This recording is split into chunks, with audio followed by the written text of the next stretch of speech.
प्रभु यीशु मसीह के नाम में जय मसीह सबक सलाम। मैं पटना बिहार से भाई धनराज थापा फिर से आपके बीच में मैं परमेश्वर के वचन को लिखाया हूँ। मेरे मित्रों, लगातार हम लोग सात आत्मा के बारे में देख रहे हैं और हम लोग सात आत्मा में से पांच आत्मा का दूसरा भाग में हम जा रहे हैं, जो सात आत्मा के बारे में देख रहे हैं। पहला परमेश्वर की आत्मा, दूसरा में हम लोगों ने बुद्धि का आत्मा, बहुत से बातों को बुद्धि का आत्मा में देखा, बहुत से जो विषय थे उसमें, और समझ और सलाह के आत्मा को देखा, और आज बल और सामर्थ के आत्मा को देखने जा रहे हैं।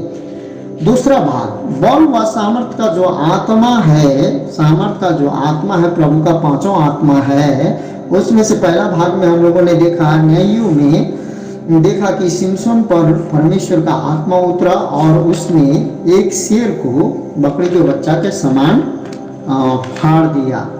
परमेश्वर के बल और सामर्थ्य आत्मा के द्वारा इस प्रकार से उसने इस कार्य को किया। दूसरा घटना में हम देखते हैं न्यायियों में कि 15 का 3 से 5 में कि सिमसोन ने 300 लोमड़ी को पकड़ लिया और फलिस्तियों के खेत में छोड़ दिया, जो कि सिमसोन का दुश्मन थे। उन लोगों के खेत में छोड़ दिया और 300 लोमड़ी को पकड़ना और उनके जोड़ी जोड़ी पूछी करके बांध लेना और खेत में छोड़ देना। वो भी ऐसा नहीं, आग लगा के जो कि लोमड़ी के पूछी में। तो न्यायकर्ता 15 से 14 से 17 में हम लोगों ने देखा कि उसके बाद वो गाजा शहर का जो फाटक को पल्ला सहित कवड़ता है, उखाड़ देता है, उखाड़ कर जो वहां से 50 किलोमीटर हेब्रोन तक जो दौड़ के जाता है और वहां फेंक देता है। और न्यायियों 16 का 1 से 3 में हम देखते हैं कि सिमसोन के मृत्यु से पहले ही जो गाजावासी लोग उसको घेर लेता है। 1000 लोगों को वो एक गधे का जबड़ा से वो मार देता है, जो कि सबको दुश्मन को नष्ट कर देता है। परमेश्वर का बल का आत्मा उस पर उतरता है और लास्ट जब उसका दुश्मन सिमसोन को पकड़ के ले जाता है और उसको ताड़ना देता है, तमाशा बनाता है, तो उस समय वो जिस भवन में, जिस घर में उसको तमाशा बना दिया जाता है, जिस मंदिर में रखकर, उसमें जो फलिस्तीन लोग, स्त्री पुरुष 3000 लोग, जो कि बहुत से लोग थे, उसमें वो घर का दोनों खंभा के पिलर को अपने हाथ से, मूल पिलर को अपने हाथ से पकड़ता है और उसको ढा देता है और 3000 लोग वहां भी नष्ट कर देता है परमेश्वर के बल के आत्मा के द्वारा। अकेला सिमसोन। उसी प्रकार अब हम आज देखने वाले हैं मेरे मित्रों, पहला राजा 18 का 46, एलिया पर भी बल का आत्मा आया। तो एलिया, जो कि हम देखते हैं, एलिया जिस समय अहाब राजा और इजबेल, जो कि इजबेल स्त्री थी, जो कि इजरायली था अहाब, परंतु उसने मिस्र देश से एक स्त्री को ब्याह के लाया था। वो इजबेल नाम था उसका। वो तंत्र मंत्र, जादू टोना और बेविचार, बहुत से षड्यंत्र से भरी हुई थी और वो जितने इजरायली लोगों को, राज्य को परमेश्वर के विरुद्ध में खड़ा कर रही थी और परमेश्वर के आराधना रहित बना दी थी। उसी समय जब एलिया भविष्यवाणी करता है कि 3.5 साल तक तुम लोगों का पाप, अपराध, अधर्म के कारण पानी नहीं बरसेगा, इस प्रकार से एलिया बोलता है। उसके बाद में फिर 3.5 साल के बाद एलिया होम बलिदान को चढ़ाता है परमेश्वर के सम्मुख, जो कि आप 18 अध्याय पढ़ेंगे। तो 450 बाल के पुजारी लोगों के सामने परमेश्वर स्वर्ग से आग गिराता है और एलिया के वेदी, जो बनाया हुआ वेदी, जो चढ़ाया हुआ होम बलि को परमेश्वर जो ग्रहण करता है। उसके बाद में एलिया प्रार्थना करता है, इजराइल लोग मन फिराते हैं परमेश्वर की ओर, तब प्रार्थना करते तो उस समय पानी बरसता है। तो उसी समय जब पानी बरसने का समय होता है तब यहोवा की जो शक्ति एलिया पर ऐसी हुई कि वह कमर बांध कर अहाब के आगे आगे इज़राइल तक दौड़ता चला गया। मेरे मित्रों, उस समय राजा के आगे आगे दौड़ने के लिए, आगे जाने के लिए राजा आ रहा है, राजा आ रहा है बोल के एक राजदूत दरबार के सामने, यदि किसी सिपाही को या तो किसी भी प्रकार जब राजा आता था तो आगे आगे जाने के लिए एक राजदूत होता था। परंतु जो अहाब राजा के पास बिजली के समान दौड़ने वाले इज़राइल में बेस्ट से बेस्ट जो मिलते हैं वो घोड़ों में से, रथ में से जुते गए थे और उस रथ में अहाब बैठा हुआ था। परंतु उस समय जो कि उस जगह से अपने कमर को एलिया बांधता है और दौड़ते हुए राजा अहाब के आगे इज़राइल में वो पहुंचता है। इसका मतलब है कि उसके ऊपर परमेश्वर का आत्मा एलिया के ऊपर यहाँ पर बताया गया है कि एलिया पर ऐसी हुई कि वह कमर बांध कर अहाब के आगे आगे इज़राइल तक दौड़ता चला गया जहाँ जो कि वो रहता था। तो वहाँ राजा का जो स्वागत करने के लिए, जो कहने के लिए जो राजा आ रहा है तो करने के लिए विनम्रता के साथ, जो कि अहाब राजा होने के कारण उसके आगे जाने के लिए एक जो जन जो संदेश वाहक के भूमिका निभाते हुए आगे विनम्रता के साथ जो एलिया भविष्यवक्ता इज़राइल राजा के रथ के आगे आगे दौड़ता है, जो कि बहुत तेज दौड़ने वाले रथ होते हैं। तो ये मानव शक्ति से तो असंभव था, लेकिन ये परमेश्वर के सामर्थ्य के कारण संभव हो पाया, क्योंकि एलिया पर भी परमेश्वर का बल और सामर्थ्य आत्मा उतरा था। तो बल और सामर्थ्य आत्मा हमारे जीवन में उतरता है तो हमें विजय की ओर ले जाता है। आगे बढ़ेंगे। अब हम देखते हैं कि मसीह यीशु के पास भी बल के आत्मा आया था। जिस समय यीशु मसीह ने मंदिर को जो कि साफ किया, जो मंदिर में से जितने भी लोग बिजनेस कर रहे थे उसको हटाया उस समय।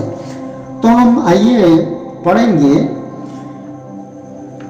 हम लोग यूहन्ना 2 अध्याय का 13 से 17। यहूदिया का फसह का पर्व निकट था और यीशु यरूशलेम को गया और उसने मंदिर में बैल और भेड़ और बकरी कबूतर के बेचने वालों और सराफों को बैठे हुए पाया। तब यीशु ने रस्सियाँ का कूड़ा बनाकर सब भेड़ों और बैलों को मंदिर से निकाल दिया और सराफों के पैसे बिखर दिए और मेजें उलट दी और कबूतर बेचने वालों से कहा, इन्हें यहाँ से ले जाओ, मेरे पिता के भवन को व्यापार का घर मत बनाओ। तब उसने उसके चेलों को स्मरण आया कि लिखा है, तेरे घर की धूल मुझे खा जाएगी। भजन संहिता 69 का 9 में ये बात लिखा है। तो आगे भी हम पढ़ेंगे। यहाँ पर बोला गया है कि व्यापार का घर मत बनाओ बोल के यीशु मसीह ने कहा, व्यापार। परंतु दूसरा आगे जब मत्ती की पुस्तक में पढ़ेंगे वहाँ डाकू के खुआ कहा गया है। यहाँ पर परंतु व्यापार के घर बनाया गया है, बताया गया है, मत बनाओ बताया गया है, यीशु ने बोला है। और मत्ती में यीशु मसीह क्या बोलते हैं उसको देखते हैं। यीशु ने परमेश्वर के मंदिर में जाकर उन सब जो मंदिर में लेन देन कर रहे थे निकाल दिया और सराफों के मेज और कबूतरों को बेचने वालों की चौकियां उलट दी और उसने कहा, लिखा है, मेरा घर प्रार्थना का घर कहलाए, परंतु तुमने डाकुओं की खुआ बना दिया है। और उसके बाद में 13 तक पढ़ेंगे और आगे भी हम लोग 14 भी पढ़ेंगे, लेकिन इसको हम समझते हैं। मेरे मित्रों, आज हम लोगों को परमेश्वर ने 5 बुलावट और 9 दान वरदान और 7 आत्माएं परमेश्वर ने हमें ये पृथ्वी के लोगों के लिए दिया है। 5 बुलावट जो है, पास्टर, प्रेरित, भविष्यवक्ता, उपदेशक और प्रचारक, ये जो जितने भी है परमेश्वर ने जो रखवाला जो 5 जो है, ये परमेश्वर ने अपने नियुक्त बुलावट के लोगों को नियुक्त किया है। परंतु बुलावट सभी को परमेश्वर स्पेशल नहीं देता है। सभी को भविष्यवक्ता नहीं बनाता, सभी को प्रेरित नहीं बनाता, सभी को पास्टर नहीं बनाता, सभी को उपदेशक, सभी को प्रचारक नहीं बनाता है। परंतु परमेश्वर 9 दान वरदान जिसको इच्छा लगता है वो मांगे, पवित्र आत्मा बांट देता है और 9 आत्मा का फल हर किसी को देता है। अब मैं कहने क्या चाहता हूँ कि यहाँ पर जो कि वहाँ पर आराधना का घर में लोग क्या कर रहे हैं, दुकान खोल के बैठे हुए, बिजनेस कर रहे हैं, व्यापार का घर बना दिया है। और वहाँ व्यापार का घर नहीं, लेकिन ठगना है, लूटना है, झूठ बोलना है। जैसे कि 20 रुपया का बेचना है 40 रुपया में, क्योंकि पर्व का समय है, बहुत वहाँ डाकू का खुआ। परमेश्वर ने 2 शब्द को यूना इस शब्द को लिखता है व्यापार का घर, लेकिन मती इस प्रकार से लिखता है कि डाकुओं का खुआ। तो आज मैं कहने क्या चाहता हूँ मेरे मित्रों, कितने जो बुलावट के जो पास्टर लोग हैं, जो बहुत से लोग हैं, हम लोग बिजनेस करके सेवकाई करेंगे, क्या बोलते हैं, ऐसे करके सेवकाई करेंगे, वैसे करके सेवकाई करेंगे बोलकर अपने जो दानों को, वरदानों को, सेवकाई को मैं डुबाते हुए मैं देखा हूँ। परंतु मेरे जीवन काल में जब मुझे परमेश्वर बुलाया, मैं परमेश्वर यीशु को नहीं जानता था। ये मैं जानता था यीशु मसीह है बोल के जानता था, एक भगवान है बोल के जानता था, सभी भगवान में से एक भगवान है बोल के तो थोड़ा बहुत जानता था, लेकिन उसको मानता पूछता भी नहीं था। फिर भी मुझे पता चला सुसमाचार के द्वारा यीशु मसीह मेरे पापों के लिए 2000 साल पहले मारा गया है, गाड़ा गया है, तीसरा दिन बाद जी उठा। क्यों?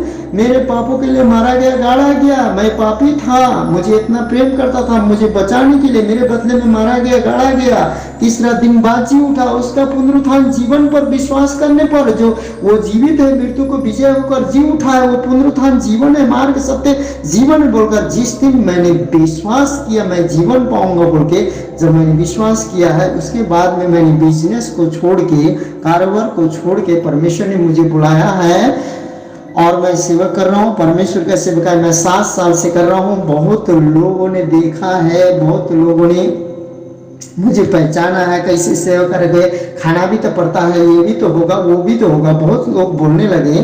परंतु मुझे परमेश्वर ने अभी तक फुल टाइम सेवकाई के लिए बुलाया है। परमेश्वर ने मुझे किसी तरह से रखा, लेकिन जिस प्रकार का दर्शन विजन को मैं पूरा करने वाला हूं, अभी तक परमेश्वर ने मेरे द्वारा पूरा नहीं किया है। परंतु परमेश्वर विश्वास योग्य है, परमेश्वर सच्चा है, मुझे बुलाया है। परमेश्वर का सेवकाई के लिए मैंने बिजनेस छोड़ के आया है, अभी तक इंडिपेंडेंट सेवकाई कर रहा हूँ, किसी मिशन से नहीं हूँ। फिर भी परमेश्वर मेरे पालन पोषण और मेरे मिनिस्ट्री को, दर्शन को, विजन को, मेरे बुलावट पर परमेश्वर खड़ा रखा है। मैं कितना बार टूटा, लेकिन परमेश्वर टूटने वालों में से नहीं है, सर्वशक्तिमान है। तो मेरे मित्रों, आज के जो सेवकाई मिनिस्ट्री वाले लोग भी अभी प्रभु के लिए कर रहे हैं, प्रभु के लिए कर रहे हैं, प्रभु के लिए कर रहे हैं। वहां भी क्या हो रहे थे, सदूकी फरीसी, आगे भी पढ़ेंगे तो बोलेंगे कि ये अधिकार तुम्हें किसने दिया। हम लोग तो प्रभु के लिए कर रहे हैं, प्रभु के आराधना करने के लिए बिक्री कर रहे हैं, प्रभु के आराधना के लिए भेड़ लाए, बकरी लाए, कबूतर लाए हैं, इसको पैसा चढ़ाने के लिए अच्छी अच्छी चीजों को लाए हैं, प्रभु के लिए लाए हैं, भेड़ के लिए लाए हैं, फसह का पर्व मनाने के लिए लाए हैं, ये तो प्रभु के लिए लाए हैं। आज बहुत से सेवक लोगों को मैं देखता हूँ कि प्रभु के लिए कर रहे हैं बोल के, भावना में बोल बोल के लोगों को भावना में ला ला के प्रभु के लिए कर रहे हैं, ऑनलाइन सेवकाई कर रहे हैं प्रभु के लिए, प्रभु का प्रचार नहीं। अब बहुत से दवाई, बहुत से कुछ का प्रचार करते करते वो मिनिस्ट्री नहीं, यीशु का प्रचार नहीं, वो क्या करते, प्रभु के लिए कर रहे हैं। अब तो मुझे ऐसा लगता है सुन के, उन जो सेवक सेविका के मुंह से सुन के ऐसा लगता है कि मेरे मित्रों, वो प्रभु यीशु मसीह का पालन पोषण भी वही लोग कर रहे हैं। वो जानते हैं प्रभु राजाओं का राजा है, महाराजा परमेश्वर है, मुझे उद्धार करने वाला, मुझे छुड़ाने वाला है, वो अनंत अंत तक हमें छोड़ेगा नहीं, त्यागेगा नहीं। परमेश्वर सर्वशक्तिमान है, स्वर्ग और पृथ्वी का मालिक है, राजाओं का राजा है, सब कुछ करने वाला है। प्रभु सर्वशक्तिमान है, सर्वज्ञानी, सर्वव्यापी, सर्वश्रेष्ठ है, सर्वभयानिक है। यहोवा यिरे है, यहोवा राफा है, यहोवा सामा, यहोवा नीसी है, यहोवा सालों में सब कुछ जुटाने वाला, उपाय करने वाला, सब कुछ जानते हैं। फिर भी वो लोग इस प्रकार के बातें करते हैं। बहुत लोग, मुझे भी बहुत लोग बोलते हैं आके जुड़ो ना, ऐसे करो ना, वैसे करो ना। लेकिन प्रभु मुझे बुलाया है, आपको भी प्रभु बुलाया है, लेकिन प्रभु सभी को नहीं बुलाया। बिजनेस करने वाला बिजनेस कीजिए, आप सेवकाई कीजिए, पास्टर के लोगों के सेवकाई के साथ जाइए और आप दीजिए ना, आप परमेश्वर के सेवकाई के लिए दीजिए, आप सुसमाचार के लिए दीजिए ना, क्योंकि परमेश्वर बुलाया। आप दशंश दीजिए, दान बेटी दीजिए, आप खुलकर अपने काम को कीजिए, बाइबल पढ़िए, प्रार्थना कीजिए। और कितने लोग तो अब प्रभु यीशु को छोड़कर कितने लोग तो क्या कर रहे हैं, चंगाईकर्ता के पीछे लगे हुए हैं, भविष्यवक्ता के पीछे लगे हुए हैं। कितने भविष्यवक्ता से भविष्यवाणी फेल हो गया बोल रहे हैं, कितने चंगाईकर्ता के पास ले जाके लोगों को जाते हैं और नहीं हुआ, ठीक नहीं हुआ बोलते हैं। क्यों? क्योंकि हम यीशु को खोजने लगेंगे, परमेश्वर के वचन को पढ़ने लगेंगे, उसका दान को जानेंगे, उसके वरदान को जानेंगे, उसके बुलावट को जानेंगे, उसके अभिषेक को जानेंगे, उसके अनोटिंग को जानेंगे, वो मसीहा कौन है जानेंगे, जीवन में पुनरुत्थान सत्य मार्ग है जानेंगे। हम विश्वास में दृढ़ रहेंगे। यदि नहीं भी रहेंगे तो उसने बुलाया है, हम विश्वास योग्य नहीं रह सकते। वो सच्चा हमें छोड़ेगा, त्यागेगा नहीं, कभी भी नहीं छोड़ेगा। हमें 7 आत्मा से वो भरेगा, 9 दान बर्तन से भरेगा। वो परमेश्वर हमें कभी भी छोड़ेगा, त्यागेगा नहीं। यहाँ पर वही बहाना चल रहा था। और मैं ये कहता हूँ, परमेश्वर का वचन को पढ़िए, परमेश्वर के वचन को जानिए, परमेश्वर के वचन को समझिए। और जब यीशु मसीह को खोजने लागिएगा, यीशु मसीह को खोजना शुरू कीजिएगा, प्रभु को खोजना शुरू कीजिएगा, पवित्र आत्मा को खोजना शुरू कीजिएगा, आपके घर में जिस भविष्यवाणी का जरूरत है परमेश्वर स्वयं आएगा। नहीं तो स्वर्गदूतों को भेजेगा, नहीं तो स्वर्गदूत को नहीं भेजेगा तो अपने जनों को भेजेगा। आपको कौन सा वचन, कौन सा भविष्यवाणी चाहिए, कौन सा उत्साह चाहिए, परमेश्वर भेजेगा। आपको चंगाई चाहिए, चंगाईकर्ता के पास आपको जाने की जरूरत नहीं है। यदि परमेश्वर यीशु मसीह स्वयं आपको छू के चंगाई करेगा, नहीं तो आकर आपको क्या करेगा, लोगों को आपके पास भेजेगा। पहले आप यीशु को खोजो, यीशु को ढूंढो। अब यीशु को कैसे ढूंढेंगे, कैसे खोजेंगे, कंफ्यूज मत रहिएगा। 7 आत्मा देने वाला परमेश्वर, दान वरदान देने वाला परमेश्वर। 7 आत्मा कब प्राप्त होती, 9 दान वरदान कब प्राप्त होती है, 9 आत्मा का फल कब प्राप्त होती है, बुलावट कब प्राप्त होती है, जब यीशु मसीह को आप उद्धार करता, मेरा मुक्तिदाता, मेरा छुड़ाने वाला, मेरा मालिक है बोल के आप उसके प्रेम में लिपट जाते हैं। जब आप लिपटते हैं प्रभु के साथ, उसके साथ संबंध बनाते हैं, तब प्रभु हर एक मार्ग को खोलेगा। मसीह को जानना बड़ा बात नहीं है, प्रचार करना बड़ा बात नहीं है, प्रचार करके सुनाना बड़ा बात नहीं है, लेकिन प्रचार को लागू करना, वचन को लागू करना और मसीह को जीवन में स्वीकारना और मसीहत हमारे हृदय से निकलना अलग बात है मेरे मित्रों। इसलिए आज बहुत जो लोग हैं क्या होते हैं, चंगाई में चूक जाते हैं, भविष्यवाणी में चूक जाते हैं, बहुत से मिनिस्ट्री सेवकाई में चूक जाते हैं, क्योंकि भविष्य का चिंता है, बहुत से फिक्री है, बहुत से कुछ है। अब है ऐसा बात है, जब परमेश्वर आपको बुलाया है तो सारा चिंता और फिक्री परमेश्वर पर डाल दिए और परमेश्वर आपको ध्यान में रखेगा, अंत तक धीरज धरेगा, उसी का उद्धार होगा। अभी तो महासंकट आने वाला है और आएगा, और संकट आएगा, लेकिन आपको परमेश्वर दृढ़ रखेगा मेरे मित्रों। और वो लोग भी वही बहाना बना रहे थे, तुझे ये अधिकार किसने दिया, समुद्र की फरीसी जो हाकिम लोग, हम लोग तो परमेश्वर के लिए कर रहे हैं, तू किसके लिए ये सब हटा रहा है, डाकू का ख्वाह क्यों बोल रहा है, व्यापार का घर क्यों बोल रहा है, ये अभी से चल रहा है, बहुत दिनों से चल रहा है, तू अभी आके क्यों तेज बन रहा है, सौंदी की फरीसी यही कह रही थी मसीह को। डाकू के घर बोलता है हम लोग यहाँ आराधना करते हैं, यहाँ इस प्रकार से हम चला रहे हैं, तेरी इच्छा से चलाएंगे, हाँ ऐसे पूछ रहे थे। लेकिन जब ऐसे परमेश्वर का आत्मा जब यीशु मसीह पर उतरा तो बल सामर्थ का आत्मा से सबको परमेश्वर ने हटा दिया, सबको डांटा। उसके बाद 14 पद और सब कुछ हटाने के बाद यीशु मसीह वहीं था मंदिर में और अंधे और लंगड़े मंदिर में उसके पास आए और उसने उन्हें चंगा किया। और कौन आया? और अंधे और लंगड़े मंदिर में उसके पास आए। मेरे मित्रों, पुराने नियम में लंगड़ा और अंधे को मंदिर में प्रवेश करना मना था। पुराने नियम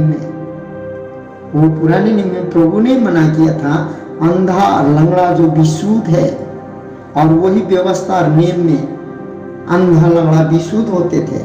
लेकिन और अंधे और लंगड़े मंदिर में उसके पास आए और उसने उन्हें चंगा किया। जब डाकुओं के कुआ को हटा दिया गया, जब व्यापार के घर को हटा दिया गया, तो उसमें अंधे लंगड़े आकर चंगे हुए। और बहुत से विद्वान लोग इस वचन को, जो बड़े बड़े विद्वान लोग, जो प्रचारक लोग कर रहे हैं कि आने वाला दिन में अंतिम समय में परमेश्वर फिर अंतिम समय में बहुत से कलीसिया को, बहुत से मंडली को जिस प्रकार से परमेश्वर के लिए कर रहे हैं, जो भी कर रहे हैं प्रभु के लिए कर रहे हैं, जो रट रहे हैं प्रभु के लिए कर रहे हैं। प्रभु के लिए हम कुछ नहीं कर रहे हैं, प्रभु ने हमारे लिए प्रभु ने किया है। स्वर्ग और पृथ्वी प्रभु ने हमें सृष्टि किया है। चांद तारे जून घाम जितने भी देखते हैं प्रभु ने हमें सृष्टि करके दिया है, जो हमारे लिए सबको स्वर्ग और पृथ्वी प्रभु ने हमारे लिए बनाया है। प्रभु ने हमें अपने स्वरूप, अपने प्रतिरूप में बनाया, अपने समानता में बनाया है। प्रभु ने, यीशु ने हमें छुड़ाया है बहुमूल्य लहू देकर, उसने हमें चुना है। हम प्रभु के लिए डाकू के खुआ और व्यापार के घर, अपने बुलावट को, अपने दान को, अपने वरदानों को, अपने सेवन स्पिरिट जो अभिषेक को हम नहीं खो सकते, नहीं दे सकते। प्रभु के लिए बोलकर नहीं बहाना बना सकते। कोई बहाना नहीं है, कोई बहाना नहीं चलेगा। क्योंकि जब हमारे जीवन से व्यापार का घर और डाकू का खुआ, जो हमारा आराधना का जीवन, यदि डाकू का खुआ हो सकता है, आज हमारे जीवन में व्यापार का घर हो सकता है आराधना के बदले में। वहां तो आराधना ही लोग कर रहे थे, परंतु यीशु ने कहा ये व्यापार का घर और डाकू का घर हो गया है, आराधना नहीं हुआ है, हट जाओ यहां से। तो यीशु अभी भी बहुत लोग इस वचन से कहते हैं उस समय चिन्ह चमत्कार काम करेंगे, जो कि डाकू का अड्डा और व्यापार को बंद करेंगे, डाकू के खुआ को बंद करेंगे। अब कैसे बंद करेंगे वो यीशु जानते हैं, हम नहीं जानते हैं, परमेश्वर जानते हैं। परंतु वहां पर मैं ये बताना चाहूंगा, जब सब कुछ हटाया गया, जब शांत किया गया, तब वहां पर अंधे लंगड़े मंदिर में आए और मंदिर में आकर वो लोग चंगे हुए। आज आत्मिक लंगड़ापन, आत्मिक अंधापन, बेविचार से, धन से, लोभ से, लालच से, घमंड से, बहुत कुछ से लोग अंधापन हो गए। गरीबी से, कंगालपन से, अविश्वास से अंधापन हुए हैं। उसको जब हम उस समय चंगाई कर पाएंगे, आत्मिक लंगड़ापन से उस समय निकाल पाएंगे, आत्मिक अंधापन से उस समय हम उनको छुटकारा दिला पाएंगे। मार्ग सत्य जीवन यीशु है बोल के, जब हम अपने व्यापार के घर को और डाकुओं के खुआ को बंद करेंगे, उस समय नौ दान वरदान काम करेगा, उस समय सामर्थ का आत्मा काम करेगा, उस समय परमेश्वर का आत्मा, बुद्धि का आत्मा, समझ सलाह के आत्मा, परमेश्वर का ज्ञान का आत्मा, परमेश्वर का डर भय का आत्मा उस समय काम करेगा। नौ दान वरदान उस समय काम करेगा जब हम अपने व्यापार के घर को, अपने डाकुओं के खुआ को हटाएंगे। तो नहीं तो अभी तो परमेश्वर देख रहा है अनुग्रह है, कृपा है, दया है, लेकिन ये नहीं हटाएंगे तो एक दिन खुद यीशु मसीह आके हटाएगा, तब अपने लोगों के द्वारा काम करेगा प्रभु। इसीलिए हमें ये परमेश्वर के आत्मा के द्वारा परमेश्वर ने अंतिम समय में महामारी, हाहाकारी, बहुत से विधवा हैं, बहुत से अनाथ हैं, बहुत से गरीब हैं, जो भूखे हैं, अभी हमें विनती करना है, प्रार्थना करना है। लोग बोल रहे हैं कि परमेश्वर ने दंड दिया है, परमेश्वर ने दंड दिया। मेरे मित्रों, परमेश्वर यदि दंड देता ना, सबसे पहले जो आप और हम जो शब्द चला रहे हैं, सबसे पहले हम मरते, सबसे पहले ज्यादा पापी हम थे, आप थे। यदि आप अपने आप को धर्मी समझते हैं तो परमेश्वर की महिमा हो।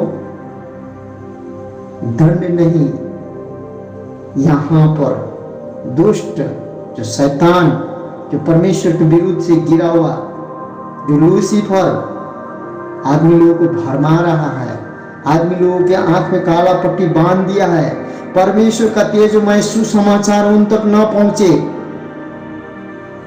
पश्चाताप न करे, मन न फिराए, परमेश्वर के वचन उनके जीवन में उजागर नहीं हुआ है, जागृति नहीं आया है, रिवाइवल नहीं आया है, बेदारी नहीं आया है, वो आप और हमको लुभाने का अधिकार दिया है। इसीलिए परमेश्वर 7 आत्मा लोगों पर उड़ेलता है। अब जो बल और सामर्थ्य आत्मा आने वाले दिन में क्या करेगा उसको हम देखेंगे। वे शूरवीरों के समान दौड़ते हैं और योद्धाओं की भांति शहरपना पर चढ़ते हैं। वे अपने अपने मार्ग पर चलते हैं और कोई अपनी पाँति से अलग न चलते हैं। यहाँ पर क्या बोलता है कि युअल 2 के साथ में अंतिम दिनों में मंडलियों को, जो कलीसिया को, जो अंतिम दिन में यही अंतिम दिन है, युअल 2 के 7 के अनुसार जो परमेश्वर के द्वारा इस प्रकार भविष्यवाणी किया गया है, यीशु मसीहा का जो मंडली है अंतिम दिनों में विजय घोषणा का साथ आगे बढ़ते रहेंगे, बल और सामर्थ्य के आत्मा से भरकर, जो कि सुदृढ़ जो समर्पणता के साथ जो बुलाए गए हैं, चुने गए हैं, अपने बुलावट को पकड़े रखे हैं, वो लोगों को परमेश्वर के आत्मा लेकर आगे बढ़ेगा। हालेलुया। तो आगे से जो कि शैतान ये जो लोगों को पीड़ित कर रहा है, बहुत से भरमा रहा है, भविष्य का चिंता करवा रहा है और बहुत सी चीज जो गड़बड़ा रहा है, आने वाले दिन में जो परमेश्वर का आत्मा जब उतरेगा, तो क्योंकि अंतिम दिन में कलीसिया के लोग बल का आत्मा से अभिषेक किए जाएंगे और बल का आत्मा जो परिपूर्ण होने के बाद वे शूरवीरों के समान दौड़ते हैं।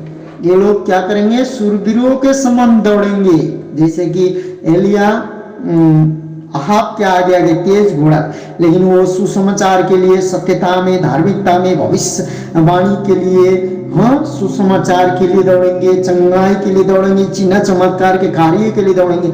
और जो ये शूरवीर के समान दौड़ेंगे परमेश्वर के बल के आत्मा में, और योद्धाओं की भांति शहरपना पर चढ़ते हैं, योद्धाओं की भांति वो लोग चढ़ते जाएंगे। किस पर? दुष्ट पर चढ़ाई करेंगे, न तो बल से न शक्ति से, परमेश्वर के आत्मा के द्वारा। वे अपने अपने मार्ग पर चलते हैं और कोई अपनी पाँति से अलग न चलेंगे। ये लोग एक ही पाँति में चलेंगे, अपने मार्ग में, अपने बुलावट में, अपने पाँति में चलेंगे। किस बुलावट में चले हैं? बिजनेस में तो बिजनेस ही करेंगे, लेकिन परमेश्वर के पाँति में ही रहेंगे। वो प्रेरित है, प्रेरित में चलेंगे, सुसमाचार है, सुसमाचार में चलेंगे, चरवाह है, चरवाह के 9 दान वरदान में कौन सा वरदान मिला, उसी वरदान में वो लोग चलेंगे, सोच के चलेंगे, समझ के चलेंगे, सलाह देंगे। आने वाले दिन में परमेश्वर का आत्मा इस प्रकार से काम करेगा। मेरे मित्रों, इसीलिए हमें इस प्रकार के परमेश्वर के वचन को हमें रात दिन मनन करने का समय आ गया है। हमें समझने की, जानने की समय आ गया है। यीशु क्या कर सकता है, क्या करने वाला है, आने वाले दिन में ये पृथ्वी में कुछ भी नहीं मिलेगा, पानी तक नहीं मिलेगा, अनाज तक नहीं मिलेगा, सब खाब हो जाएगा, उस समय क्या होगा? क्या उस समय क्या यीशु मसीह हमें छोड़ देगा? नहीं मेरे मित्रों, कभी भी वो नहीं छोड़ेगा, कभी भी नहीं त्यागेगा। हमें परमेश्वर ने इस पृथ्वी में अभी तक जीवित तक जिंदा रखा है, तो हमारे जीवन में बहुत बड़ा उद्देश्य है। वो उद्देश्य पूरा आप इस प्रकार से कर सकते हैं, आपको बाइबल के वचन से परमेश्वर के रूप को, प्रतिरूप को, परमेश्वर के प्रेम को निहार सकते हैं, परमेश्वर के शक्ति को, सामर्थ्य को प्राप्त कर सकते हैं। यीशु के नाम से आपको ये वचन देहधारी होने पाए आपके हृदय में, आपके मन में, आपके मस्तिष्क में, और परमेश्वर आपको बल और सामर्थ्य आत्मा से भर दे, यीशु ख्रिस्त के नाम से, आमीन।